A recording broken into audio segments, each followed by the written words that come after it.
Assalamualaikum warahmatullahi wabarakatuh.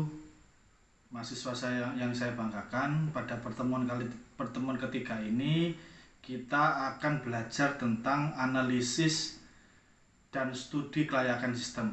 Ini masih kelanjutan dari pertemuan kita yang kedua, yaitu adalah kebijakan dan perencanaan sistem. Sebelum itu kita harus mengetahui bahwa pengertian analisis sistem itu adalah penguraian dari suatu sistem informasi yang utuh ke dalam bagian-bagian komponen dengan maksud untuk mengidentifikasi dan mengevaluasi permasalahan-permasalahan, kesempatan-kesempatan yang ada, hambatan-hambatannya yang diharapkan sehingga dapat diusulkan untuk perbaikan. Di mana analisis sistem ini ditujukan untuk menemukan kekurangan dari sebuah sistem sehingga dapat mengusulkan perbaikannya.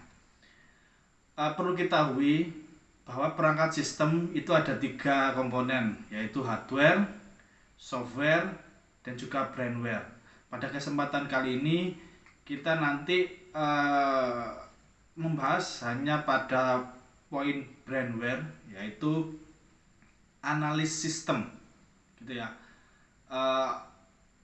Analisis sistem itu adalah salah satu dari brandware, di mana analisis sistem itu merupakan seseorang yang mempunyai kemampuan untuk menganalisa sebuah sistem, di mana analisa tersebut meliputi mempelajari tentang permasalahan-permasalahan yang timbul dan menentukan kebutuhan pemakai sistem, gitu ya.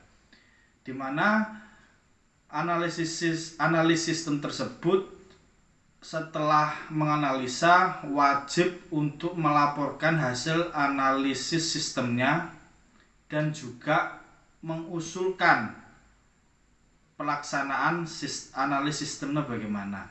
Selain melaporkan dan juga mengusulkan pelaksanaannya, gitu ya.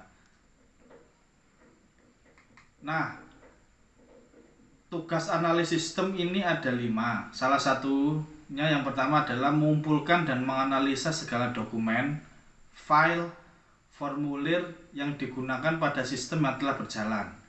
Yang kedua, menyusun laporan dari sistem yang telah berjalan dan mengevaluasi kekurangan untuk bisa diperbaiki.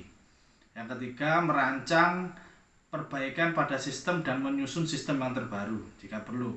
Menganalisa, yang keempat, menganalisa dan menyusun perkiraan biaya yang diperlukan untuk sistem yang baru. Yang kelima, mengawasi segala kegiatan yang berkaitan dengan penerapan sistem yang baru. Oke, dari kelima tugas ini kita mengambil poin penting, ya. Ada yang pertama, analisis sistem itu bertugas sebagai mengumpulkan dan menganalisa dokumen. Yang kedua, menyusun laporannya. Yang ketiga adalah merancang alurnya, begitu juga jadwalnya, anggarannya berapa, dan yang paling terakhir mengawasi segala kegiatan yang bersangkutan terhadap sistem tersebut. Adapun tahapan-tahapan dalam menganalisis sistem, jadi tidak langsung menganalisa, tapi tetap ada tahapan-tahapannya. Yang pertama adalah identify, understand, analysis, dan report. Identify itu adalah mengidentifikasi masalah, gitu ya. Pertama adalah mengidentifikasi masalah, di mana analisis sistem mengumpulkan informasi untuk memperoleh gambaran secara menyeluruh mengenai identitas perusahaan berupa worksheet, ya. Mengidentifikasi atau mengenal masalah berupa suatu pertanyaan yang diinginkan untuk dipecahkan. Salah satunya adalah contoh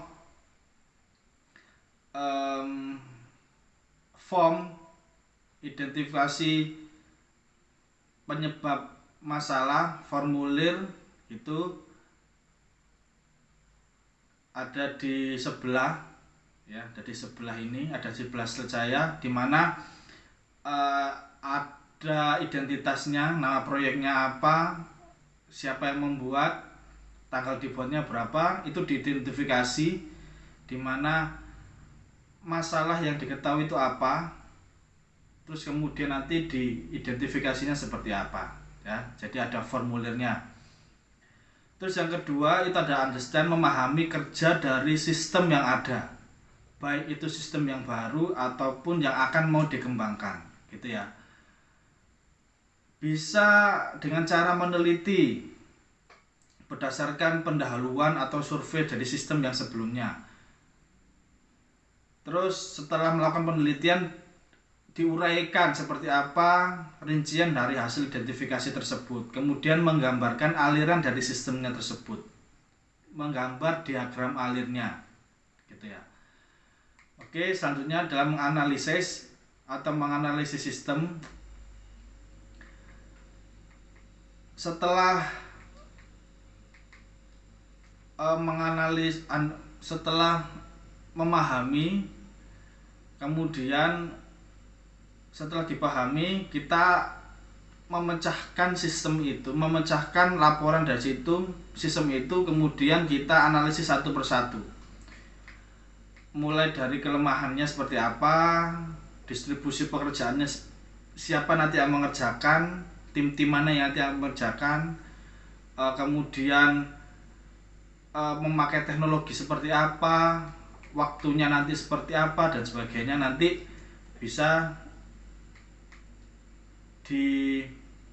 dianalisis nanti, karena analisis sistem itu nanti yang plot bagian ini dan bagian ini begitu.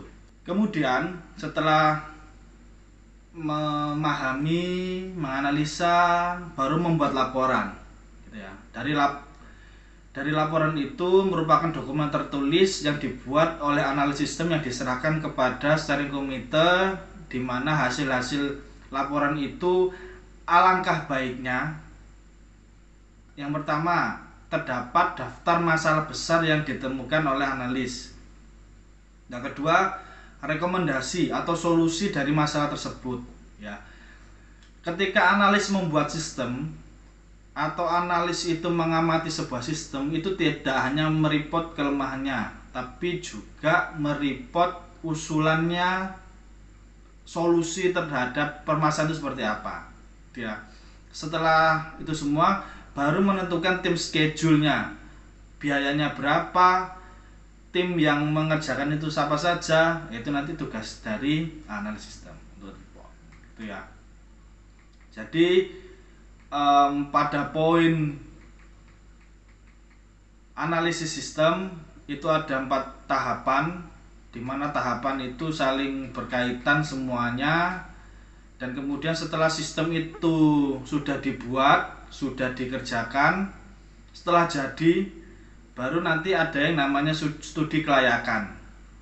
Ini melanjutkan pada pertemuan yang kedua, yaitu ada faktor telos dan PDM, di mana studi kelayakan ini wajib dilakukan ketika sistem itu sudah berjalan, di mana ada evaluasi lagi, di mana studi kelayakan itu digunakan untuk menentukan kemungkinan apakah proyek sistem ini layak diteruskan atau dihentikan gitu ya, dievaluasi lagi. Dimana studi kelayakan ini bertujuan untuk memperhitungkan jangkauan masalahnya sedikit atau masalahnya besar. Kalau masalahnya sedikit bisa dikembangkan lagi, sistem ini tidak perlu untuk di stop, tetap bisa berjalan lagi. Tujuan studi kelayakan ini pun juga untuk memperhitungkan rencana-rencana ke depan terhadap analisis sistem itu tersendiri, menyusun rencana ringkasan untuk seluruh proyek untuk penyusunan sistem lagi. Jadi secara poin studi kelayakan itu adalah bersifat menentukan sistem ini itu perlu dilanjutkan atau tidak, perlu dikembangkan atau tidak. Kalaupun dilanjutkan, pengembangan apa saja yang perlu dikembangkan atau ditambahi apa lagi. Kalau tidak di stop, apakah perlu membuat sistem baru. Nah, di mana seperti pada gambar ini bisa kalian lihat bahwa rencana studi kelayakan itu ada 4 tahapan, di mana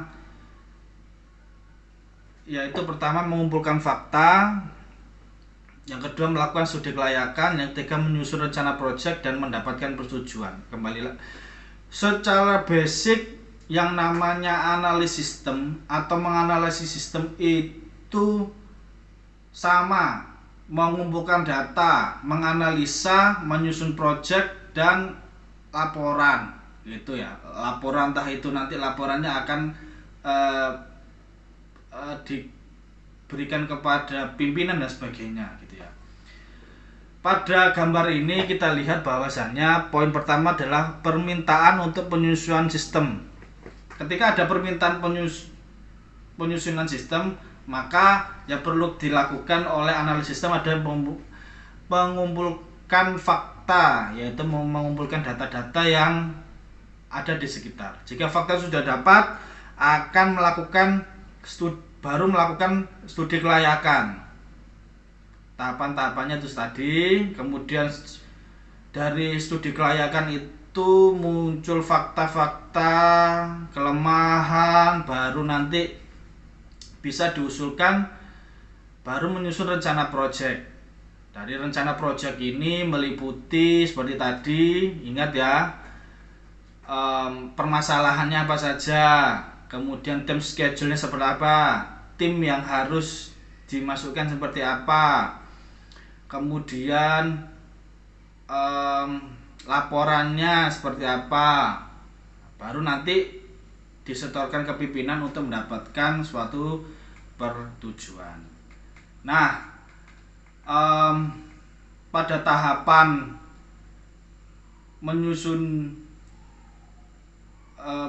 proyek gitu ya, juga ada tahapannya lagi gitu ya. Pada tahapan menyusun proyek itu berfungsi sebagai pernyataan tentang jangkauan proyek, jadwal proyeknya seperti apa, sumber daya alam untuk yang menyelesaikan seperti apa, atau tim-tim yang menyelesaikan seperti apa, dan biaya proyeknya seperti apa. Nah, dimana semua tindakan itu mesti ada yang namanya tujuan ya, rekan-rekan semuanya, bahwasanya diadakan rencana proyek itu adalah menjadwalkan penggunaan sumber daya yang dibutuhkan, menentukan tahapan-tahapan utama dalam proyek untuk mengamati kemajuan proyek, memperkirakan anggaran, menyusun petunjuk-petunjuk yang harus dilakukan, yang terakhir adalah menyusun kerangka kerja. Di mana pada menyusun kerangka kerja itu kita harus punya yang namanya diagram konteks, yaitu blueprint dari sistem itu tersendiri.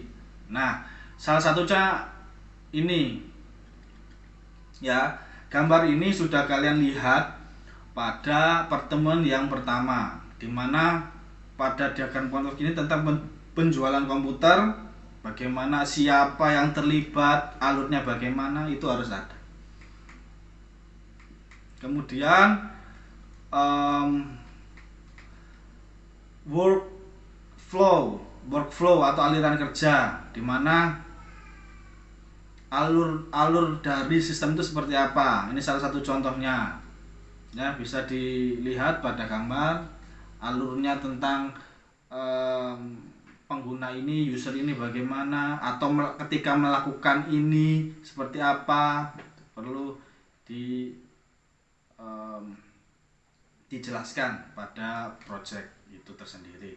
Karena ketika membuat project itu kita tidak tahu gambarnya, seperti hanya kita membuat rumah kan harus ada gambarnya ya, denahnya seperti apa, kemudian pintunya di mana dan sebagainya, ini nanti jalurnya seperti apa, nanti akan kacau gitu. Sama halnya begitu juga dengan time schedule atau penjadwalan waktu, di mana semuanya itu ada jadwalnya. Pekerjaan ini diselesaikan berapa hari, ini berapa hari, ataupun ada yang dikerjakan bersamaan dan semuanya. Nah, ini dikerjakan pada penjadwalan waktu. Seperti halnya kalian nanti tugas akhir tentang analisa sistem A. Otomatis sekarang kan harus mencari data dulu, kemudian menganalisa sistem itu, kemudian melaporkan. Nah, di situ kan ada yang namanya time schedule-nya juga, waktu kapan untuk mencari data, waktu kapan untuk menganalisa dan membuat laporan. Nah, ada salah satu langkah yang harus dihitung ketika penjadwalan, bukan penjadwalan, dalam hal untuk menyusun proyek itu adalah diagram PERT, di mana diagram PERT ini nanti akan menghitung jangka waktu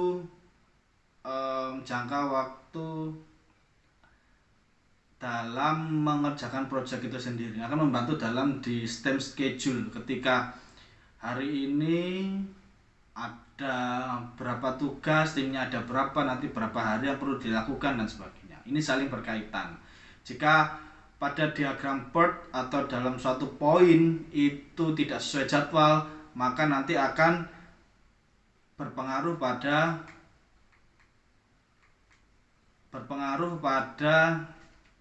tim yang lainnya. Oke ya. Jadi pada pertemuan ketiga ini masih berhubungan tentang teori-teori dasar tentang menganalisa sistem, di mana menganalisa sistem itu ada tiga poin besar, yaitu adalah planning atau merencanakan, gitu ya, merencanakan suatu kegiatan, terus menganalisis, dan yang ketiga adalah melaksanakan sistem itu sendiri. Oke ya, jadi pada pertemuan ketiga ini saya harap semuanya bisa memahami. Jika tidak bisa memahami, nanti kita bersambung pada grup yang sudah kita tentukan. Terima kasih. Assalamualaikum warahmatullahi wabarakatuh.